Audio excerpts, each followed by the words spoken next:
Am I the a-hole for showing his spreadsheets of everything I pay for and showing their dad doesn't pay for anything? Okay, I'm getting mixed opinions from this. We have 2 kids, 13 and 11. I'm not going to lie, we live a pretty frugal life. All the extra money I make goes into their college accounts or fun weekends. Dad has them once a month and is the fun parent. Can't get his child payments in, but willing to do a surprise trip to Kennywood. It's frustrating, all right. I try not to say anything bad about him, but he has been pushing the narrative that without him and the money he gives me, we wouldn't have the home. It's so false. And now the kids are going, well, Dad pays for this. My last straw is when the kids told me that it's Dad who pays for the home. So I pulled up my budget spreadsheet and includes all the stuff that he pays for. So child support, and he hasn't paid for the past 2 months.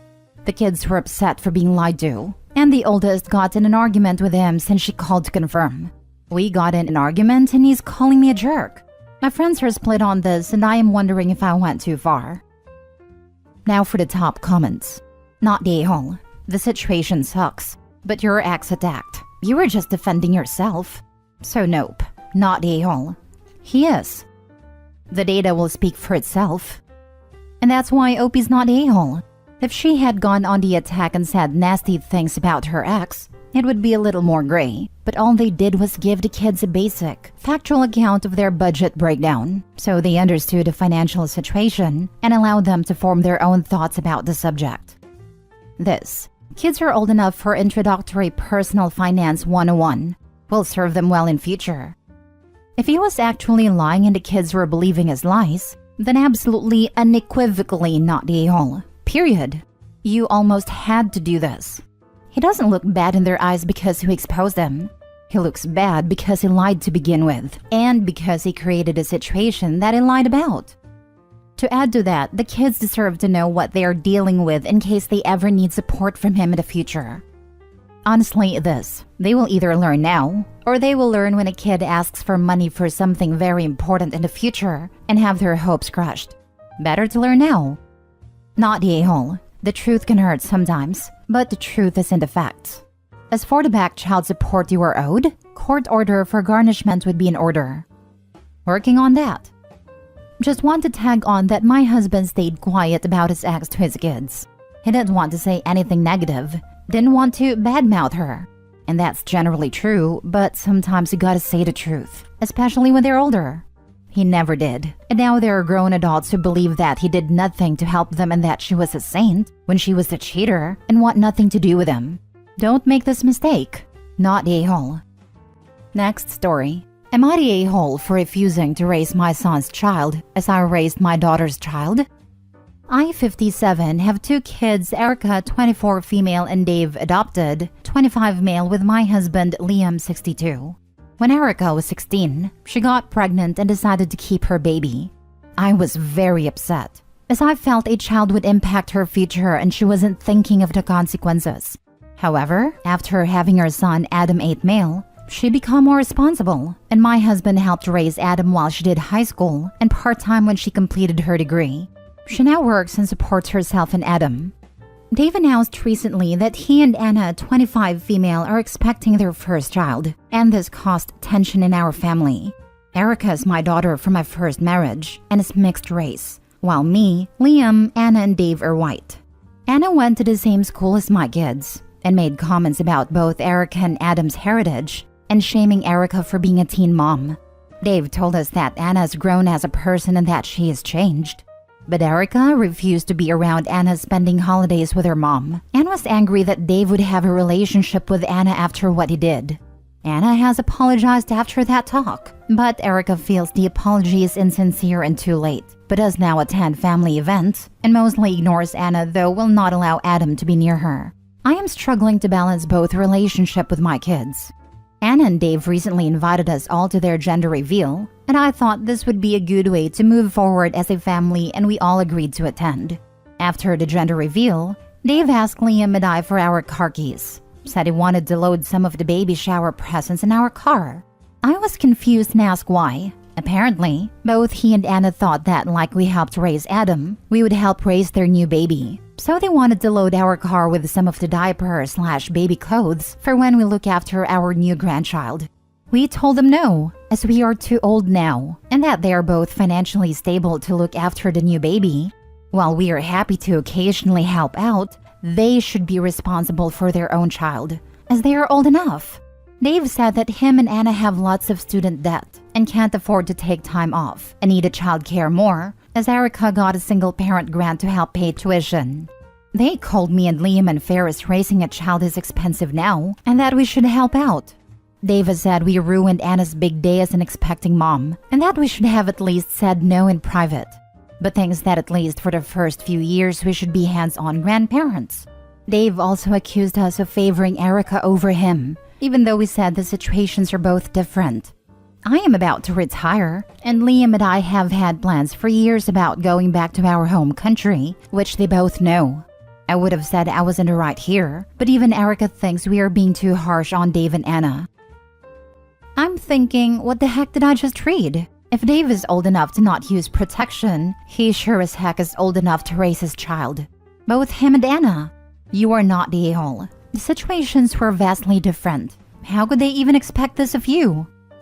Same. Dave and Anna are grown adults who are financially stable and perfectly capable of raising a child, as Opie said. I'm sitting here trying to figure out how they justified Opie and husband basically raising their kid in their heads. I don't understand how two 25-year-old adults came to that conclusion. Opie is not a-hole. To add to this, they just assumed. If they really feel that this should be what the grandparents do to be fair, maybe sit down and ask if they'd be willing to do this before packing all the baby things in a grandparent's car. On one level, I'm hoping this is an unplanned pregnancy, because if it was planned and they didn't have this discussion before they started trying, it makes them even worse. Wow, entitled. Not a-hole. Any of the following reasons are enough on their own. Combined, it's an especially compelling case of not a-hole. 8 years have passed since you took on that role to support your daughter, and you're about to retire. David is at a very different stage of life to what Erica was. This also reads as though Erica was a single parent as well as still in school, correct me if I'm wrong, whereas David and Anna will raise their child together as employed humans at the adult variety. You have valid reasons to feel uncomfortable around David's wife, which could possibly complicate the arrangement. They knew you had plans to return to your home country for a period. And the main one? They didn't even ask. They hadn't even discussed how this would work with you. We should have at least said no in private. How about them asking in private? Next story. Am I the a-hole for refusing to try and keep my kids quiet so my sister-in-law could sleep? My sister-in-law, her husband, and their kid currently live with myself, my husband, and our 3 kids. Their house burnt down, and it's in the process of being rebuilt. They've been here 2 months. My sister-in-law works overnights 3 nights a week. Her husband doesn't work. I work from home, and my husband works 5 to 6 days a week installing docks. Now, even on the days that sister-in-law doesn't work, she insists that my kids remain quiet and don't make noise at all, because she will insist on sleeping until 4 to 5 p.m. after going to bed at 11 p.m. the night prior. She claims it's because her body can't handle the sleeping schedule, but she refused to switch to day shifts. I'm honestly freaking sick of trying to keep my kids quiet, literally all day and most of the afternoon, so she can sleep, while I'm trying to work on top of that. My son has ADHD and he is off the walls most of the time, so I'm constantly having to stop what I'm doing, work, to go and correct my kid for having fun in his own house. I told my husband this wasn't working and that we needed to sit down with the sister-in-law and tell her this isn't working out and come up with an alternative. So he sat her down yesterday and basically told her she has 3 options. Either buy noise-canceling headphones, put a camper in our property and sleep out there, or change her work schedule. Because I will not be telling my kids to be quiet from sunup till sundown anymore.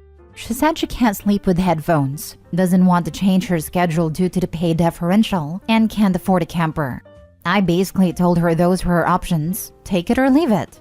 Today I did not try to keep my kids quiet. I shouldn't have to in their home.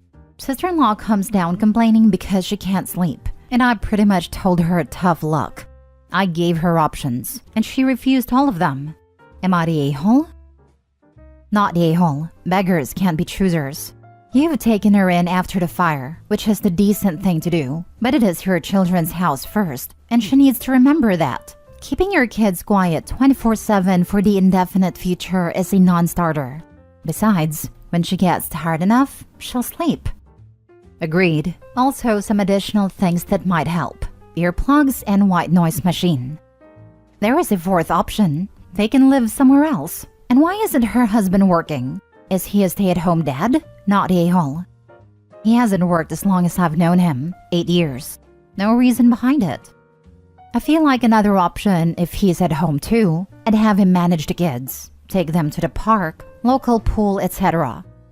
Nice idea, but let's be real. Any person who remains willfully unemployed after their house burns down and being forced to stay with in-laws is not someone who is going to step up and take an additional parental duties. Info: is your sister-in-law and her family contributing to your household in the form of rent or anything else?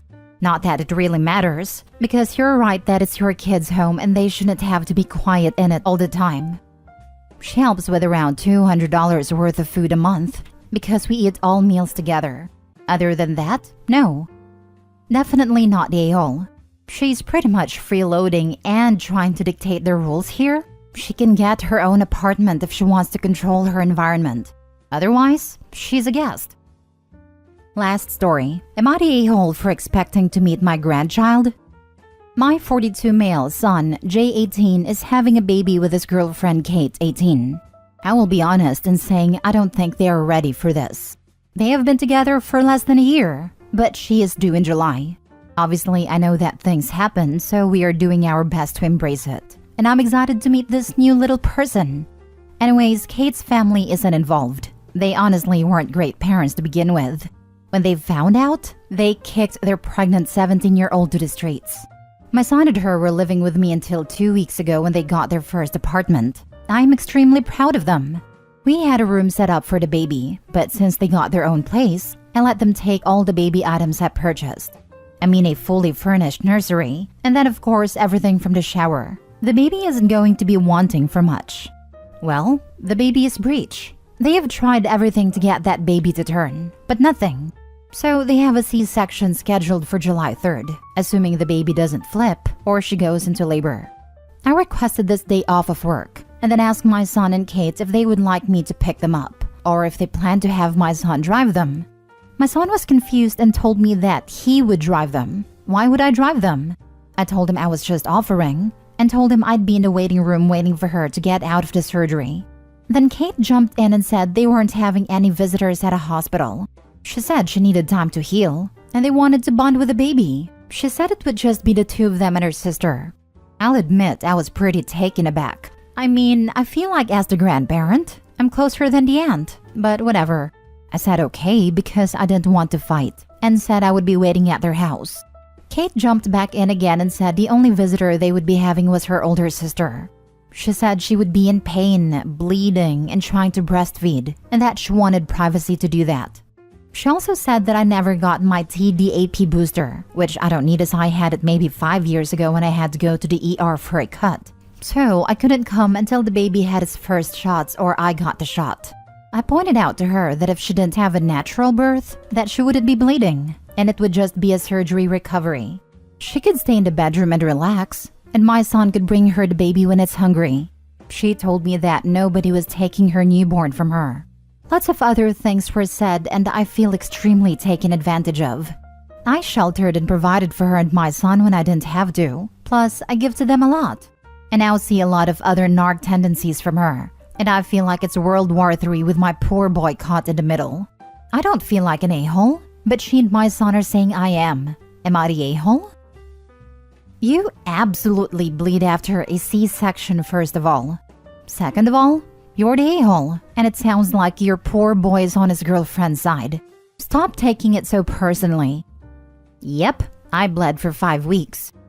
5 weeks? I am so jealous. I bled for 9 to 10 weeks. So we get to bleed just like a natural birth, but also get the fun of recovering from a hair abdominal surgery at the same time. And of course, the doctor comes into my room just a few hours after delivery, telling me how I'm a good candidate for a VBAC. I'm like, nope, one and done, my good sir. I don't even need to read past the title to know you're the a-hole. However, I did. This is a classic you owe me parent behavior. Yikes. Back off before you do more damage. Right? Good people. I do things to help because I care about my son and his family. OP? I do things to help because I want to guilt my son and his family into catering to my demands. You should have warned them your generosity came with a lot of strings attached. How about you show this new-to-be mom some respect and privacy while recovering from a life-altering event? You're the a-hole.